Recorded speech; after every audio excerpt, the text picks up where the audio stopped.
long time to record part 2, but let me say this. I actually had recorded part 2, but I just decided that I did not want to upload the video that I recorded. And I felt that I had said a lot in the first one, and I really did not expect to get so many comments. The overwhelming views on that video, and people asking and requesting me to do part 2, to put it up, because I did state in the part 1 that I would be posting a part 2. I just was going to be done with it. Honestly, I was just going to be done with it and move on. So I decided that maybe I should, because I did tell people that I would be posting a part 2. So if you're here for the title, because I know a lot of people saw the title, this is Dating a Narcissist part 2, and this will be the final part of this video. Please keep watching. Hello everybody, welcome back to the channel. Thank you for being here today. I know a lot of you are probably not my regular followers or subscribers, and that's fine, because I know a lot of people get on YouTube and they research information about a narcissist, and they're needing help, or they want questions answered because they've experienced this, or they know someone that has experienced this, and it's just one of those illnesses that people are just inquisitive about, because it's just one of those things that can take you by surprise, and it can blindside you. And there are people who are in these relationships on a very long-term basis and need answers. They don't know how to begin to move out of this, especially if you're married to someone that's a narcissist, male or female. I will say that from my research that it's more prevalent with men, but that's not to say that there are not women narcissists, because there are. But men, more likely than female, are narcissists. And another thing is, because I know that the narcissist I dated, he watches my videos. He's not able to comment because I have him blocked. And he also has a YouTube channel. As I stated, I helped him start his YouTube channel. They often mirror you. And yeah, so even though he won't give me the credit for starting his YouTube channel and helping him to start his YouTube channel, I should say, and actually recording maybe the first 7 to 10 videos. But yeah, I did. And that's fine. I don't need recognition.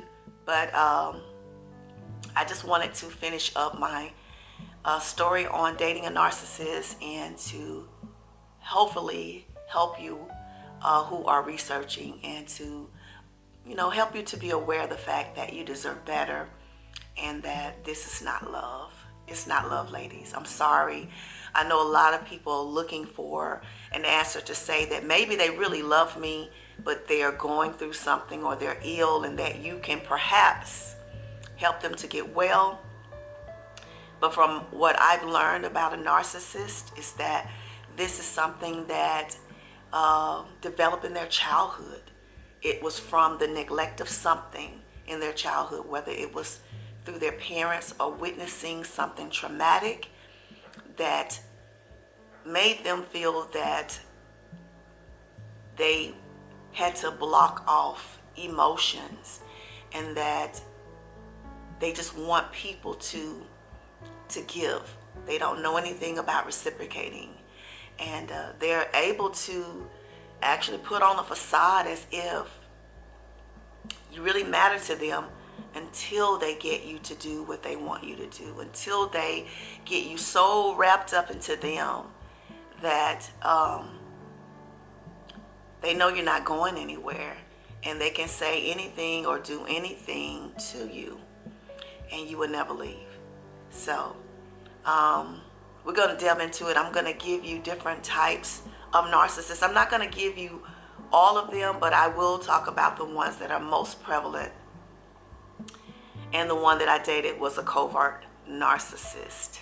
One of the narcissists is a grandiose narcissist. He's overt. This is a narcissist that is just so important. He thinks he's the most important thing that is walking, and they feel that they can't make any mistakes, and they're looking for validation on everything. They expect you to just hold them in high regard on everything because they think that they're better than everybody. It's no one else is better than them.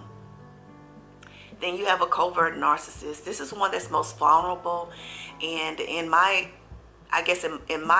situation, he is the one that will play on your heart.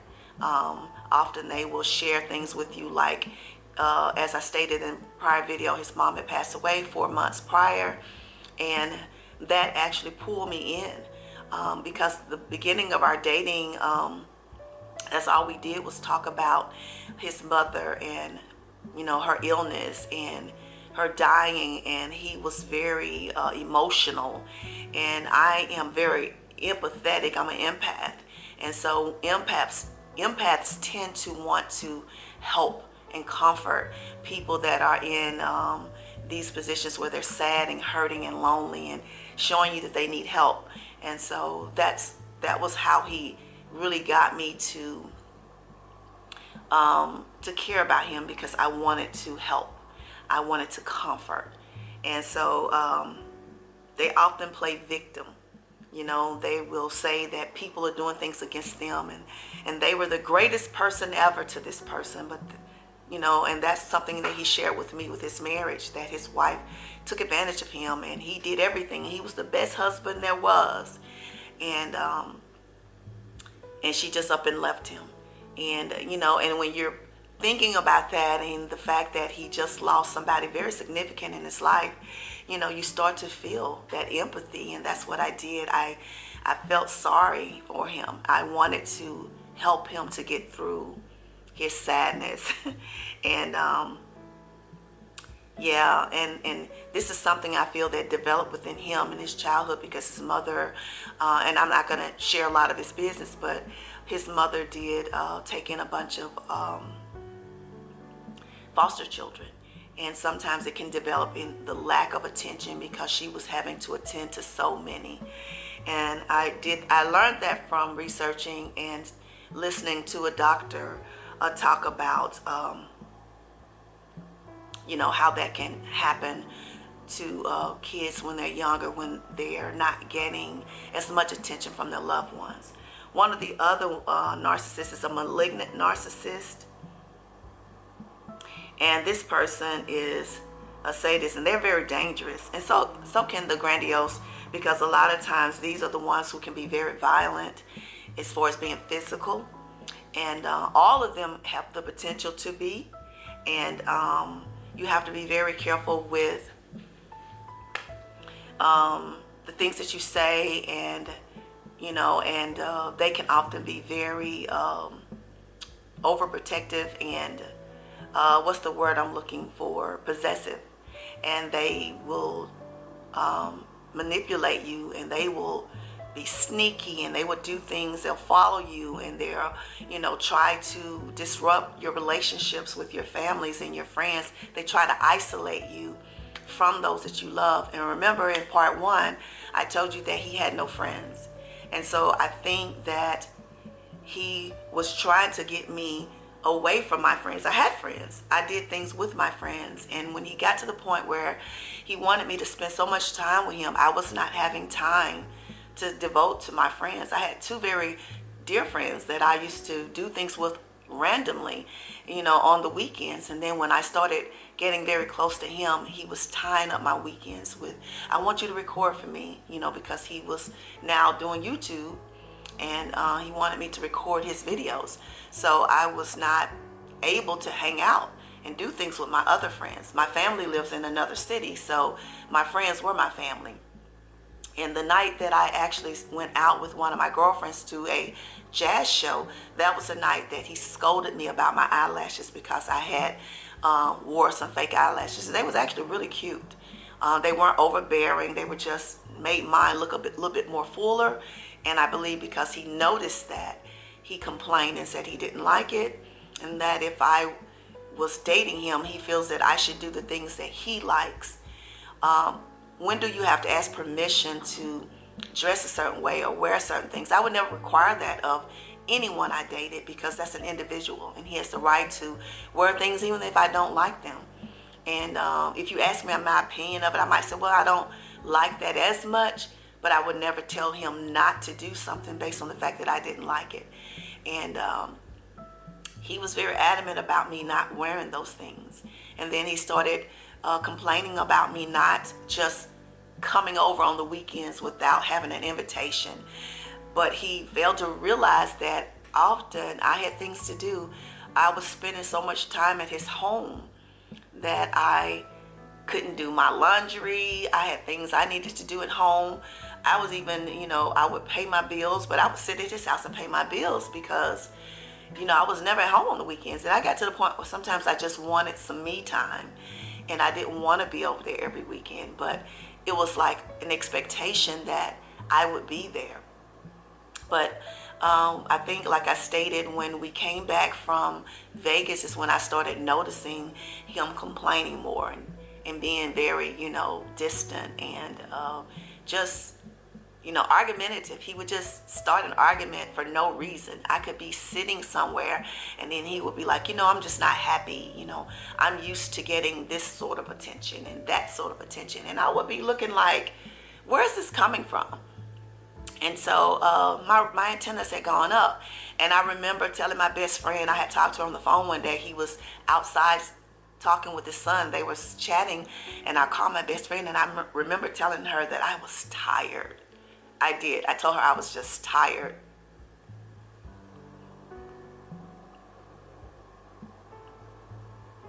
Because I was just over him complaining about everything. It was just something that he wasn't satisfied with that I was, doing or not doing. And I started longing for my private time again. And so I got where, some weekends I just decided not to come over. And the night that we had the big blow up, my dad became ill. My father did pass. So just to tell you that in the story I did tell you that my father was ill. But my father did end up passing, and I was very preoccupied with my dad. It means everything to me.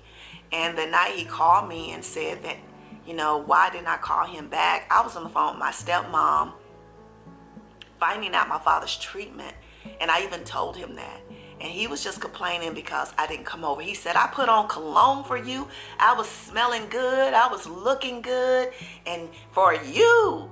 And I'm thinking, what's the big deal here? You got to dress, you got to put on, smell good. That's just your everyday life. But he was making a point to say, I did all these things for you.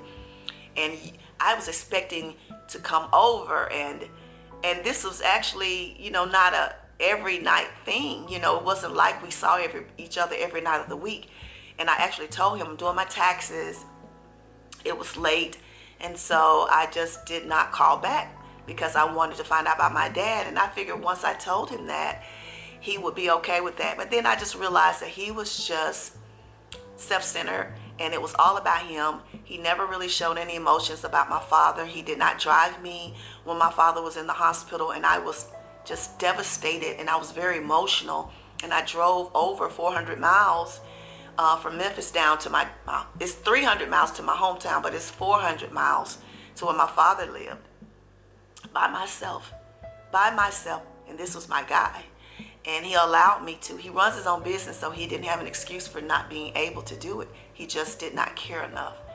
And I realized that it just was about him, and I had made up in my mind then that I just was not into this anymore. I did not want it. And I'm a very strong woman. I come from a family and a history of women who were abused. I lost my sister to domestic violence. Her boyfriend killed her. And I just was not that woman who would sit and allow someone to degrade me with their words. And I definitely was not going to tolerate any physical abuse, which we never got there.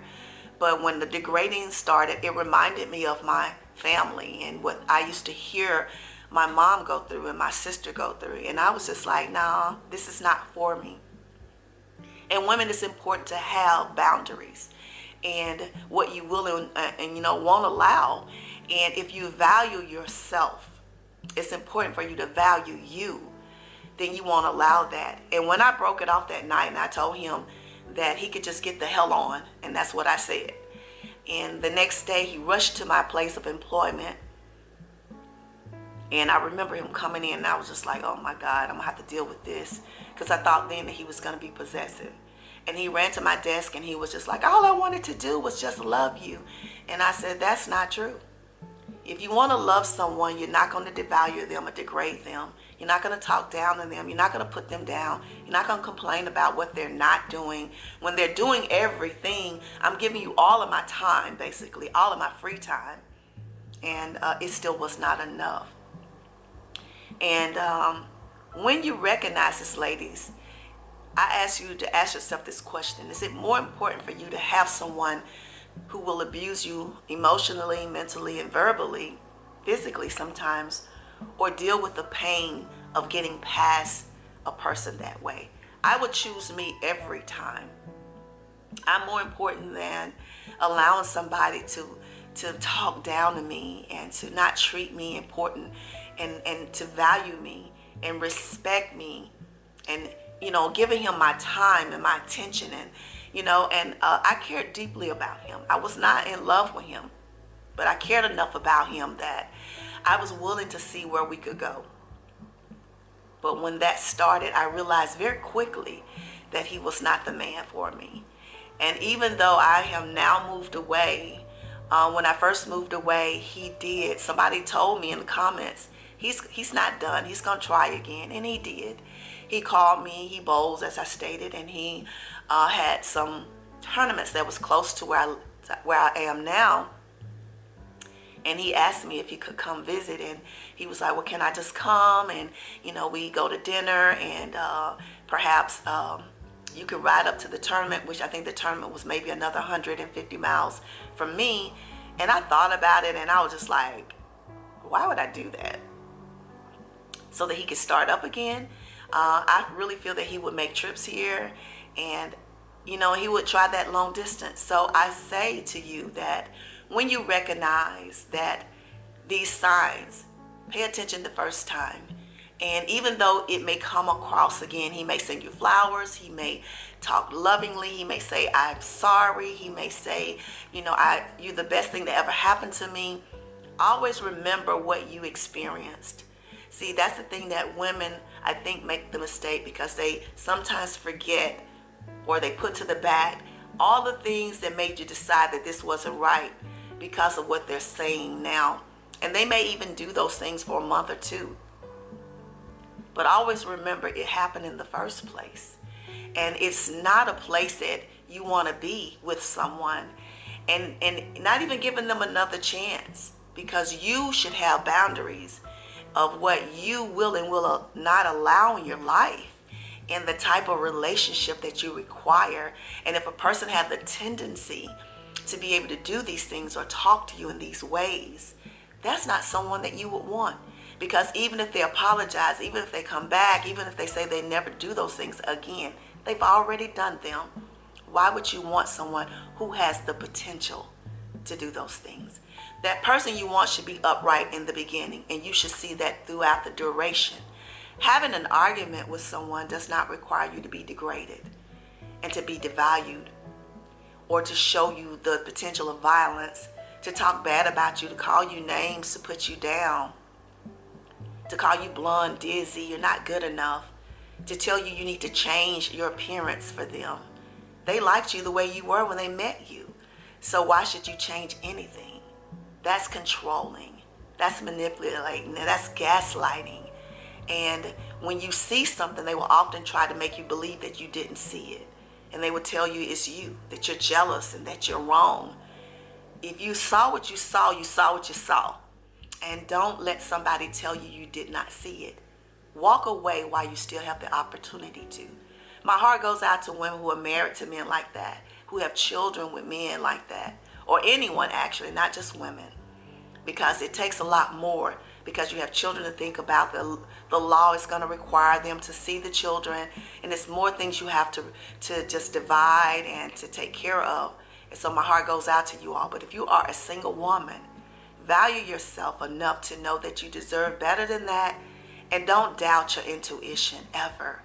like I stated, when I walked in and I had the shivers and the, the goosebumps, because the house was still decorated with all of the wife's things. I should have gotten a red flag, because they had been, apart for more than 2 years, and everything was the same. And I believe she just didn't want to come back. So narcissists will try to find a replacement, and they would try to put you in that place. So yeah, that is part 2. I just wanted to share that and let you know that I am well. It's been over 2 years. I have not talked to him now probably in over a year. Like I said, he tried to call me to see if he could come through. I said no. I don't wish to rekindle friendship. I have no hatred toward him. I feel that he's ill. He needs help. It is able to be managed, from what I'm told, through therapy and medication perhaps. But you have to recognize it within yourself and want that. But I would state to any woman that that's not someone that you should want a relationship with. So yeah, thank you for watching. I hope this is enough information to help you all to summarize and to look at your relationships and determine where you are. If you feel that you're in this, please do your research. Talk to a doctor, but if you can, get away. So ladies, I'm going to end the video here. This is part 2 of dating a narcissist. I hope that it's been helpful. Yeah, if you have any additional questions, I will have that conversation in the comments with you all.